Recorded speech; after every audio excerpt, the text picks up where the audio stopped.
అప్పుడే అలసిపోయి ఆఫీస్ నుండి వచ్చిన శ్రీను సోఫాలో కూర్చొని శ్రావణి శ్రావణి కొంచెం కూల్ వాటర్ ఇస్తావా అని అడుగుతాడు.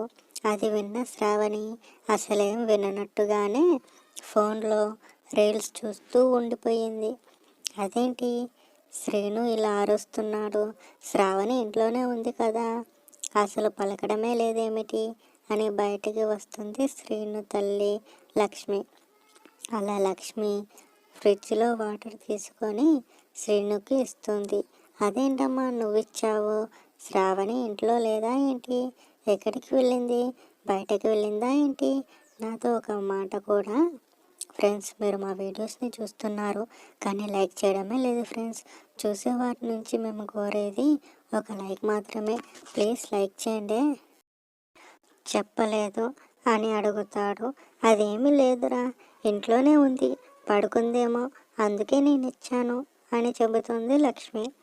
నాన్న ఎక్కడికి వెళ్ళారమ్మా, ఇంకా రాలేదే ఇంటికి, నేను వెళ్ళేటప్పుడు వెళ్ళాడు, ఇంకా రాలేదా ఏంటి, రిటైర్ అయ్యాడు, చక్కగా ఇంట్లోకి వచ్చాక మళ్ళీ ఆ ఆఫీస్కి వెళ్ళి ఆ స్కూల్కి వెళ్ళి ఆ పిల్లలతో ఆడుకోవడం ఏమిటమ్మా, ఈ వయసులో ఎందుకమ్మా, నేను సంపాదిస్తున్నాను కదా అని అంటాడు శ్రీను. అదేమీ లేదురా, ఇన్ని సంవత్సరాల నుంచి ఆ పిల్లలతో కలిసి సొంత వాళ్ళకన్నా వాళ్ళలా చూసుకున్నాడురా మీ నాన్న. అలాంటి అతన్ని సడన్గా రిటైర్ అయ్యాడని ఇంట్లోనే ఉండలేకపోతున్నాడు. అలా బయటికి వెళ్తే కానీ అతనికి మనశ్శాంతి ఉండదు. పైగా ఆ స్కూల్లో అందరూ కూడా రిటైర్ అయ్యేటప్పుడు మీ నాన్నగారిని పట్టుకొని ఏడ్చేశారంట. అలా ప్రతిరోజు ఎప్పటిలాగానే వీలున్నప్పుడల్లా రమ్మని అన్నారంట. అందువల్ల మీ నాన్నగారు వీలు చూసుకొని వెళ్ళి వస్తున్నాడురా అని చెబుతోంది లక్ష్మి. ఏంటో అమ్మ నాన్న ఏమీ అర్థం కాడు అని వాటర్ తాగి వెళ్ళిపోతాడు శ్రీను. శ్రావణి ఫోన్లో రీల్స్ చూస్తూ ఉంటుంది. అది చూసిన శ్రీను, అదేంటి ఇందాక నేను అసలు పలకడమే లేదు, అమ్మ నువ్వు పడుకుందేమో అనుకుంది అని శ్రీను ఎంత మాట్లాడినా కానీ శ్రావణి మాత్రం ఒక మాట కూడా అనదు. కోపంగా శ్రీనుని చూస్తుంది. అదేంటి, నేనేం తప్పు చేశాను అలా చూస్తున్నావు, నేనేమైనా తప్పు చేశానా ఏంటి, చెప్పు, అసలు నేను ఏమీ అనలేదు కదా, ఎందుకు నాతో అలా ఉన్నావు అని అడుగుతాడు శ్రీను.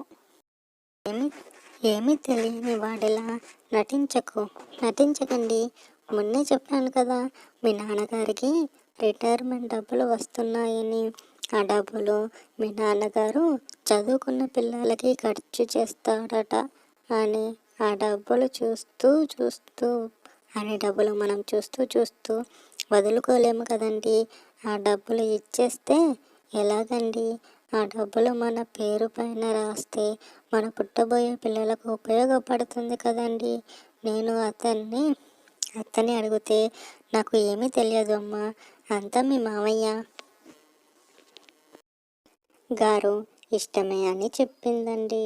మావయ్యని అడుగుతానేమో చిన్నప్పటి నుంచి నా కళ్ళ ముందే పెరిగారమ్మా, వాళ్ళ దగ్గర అంత డబ్బు లేదు, వాళ్ళ పై చదువులకి ఉపయోగపడుతుంది అని నన్నే ఎదిరించి మాట్లాడారండి. ఒకసారి కొడుకుగా మీరన్నా అడగండి, ఉన్నది ఒక కొడుకు, మీరు అడిగితే ఒప్పుకుంటారండి అని నీకు ఎప్పుడో చెప్పాను, అయినా కానీ మీరు కూడా అలానే అంటున్నారు.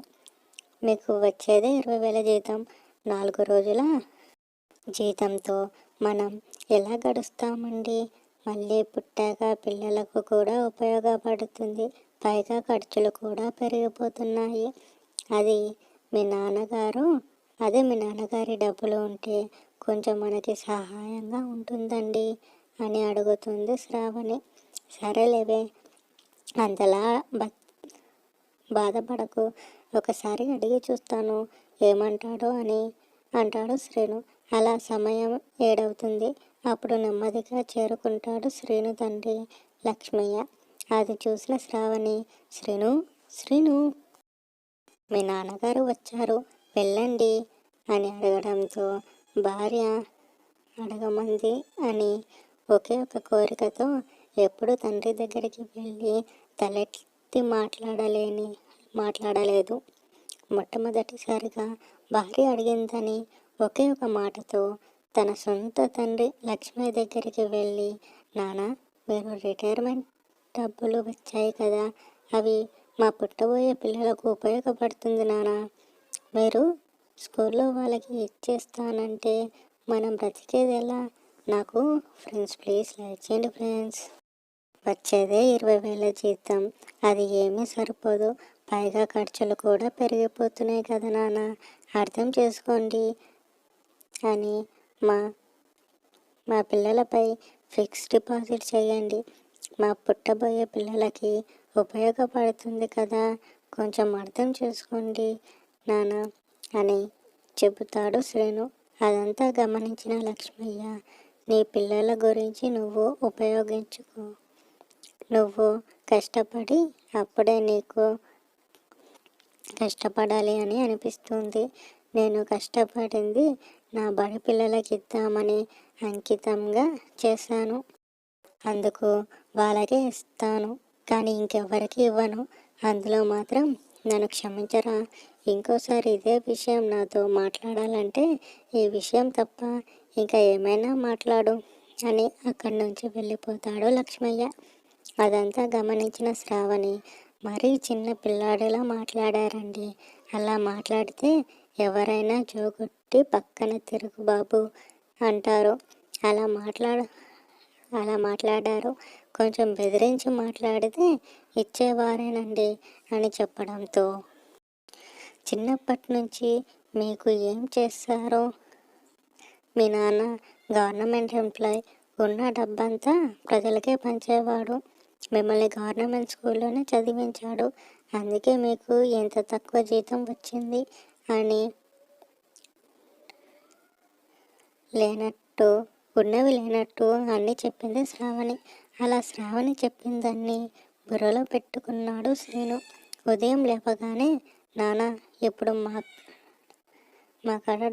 మాకు డబ్బులు ఇస్తారా ఇవ్వరా, లేదంటే ఇంట్లో నుంచి వెళ్ళిపోమంటారా అని ఒక్కసారిగా అడిగిన కొడుకుని చూసిన లక్ష్మి కన్నీళ్ళు పెట్టుకొని, చిన్నప్పటి నుంచి ఎంతో మంచిగా నిన్ను చూసే వాళ్ళందరూ కూడా ఎంతగానో చాలా బుద్ధిమంతుడు అని అనేవాళ్ళు, ఉన్నట్లుండి నువ్వు ఇలా అయిపోయడానికి కారణం ఏమిటో నాకు బాగా తెలుసు, వచ్చిన కోడలు పిల్ల శ్రావణి కూడా మొదట్లో బాగానే ఉండేది, ఇలా డబ్బులు చూడగానే ఎందుకురా మీరు ఇలా దురాలోచనలతో వస్తాయి, నాకు మాత్రం మీ మీద ప్రేమ లేదు అని అనుకుంటున్నారా, మీ మీద చిన్నప్పటి నుంచి ఫిక్స్డ్ డిపాజిట్ చేశానురా, అది నేను పోయాక మీకే వస్తాయి, దానితో మీ పిల్లల్ని చక్కగా చూసుకోండిరా అని తను చేసిన ఫిక్స్డ్ డిపాజిట్ పాస్బుక్లని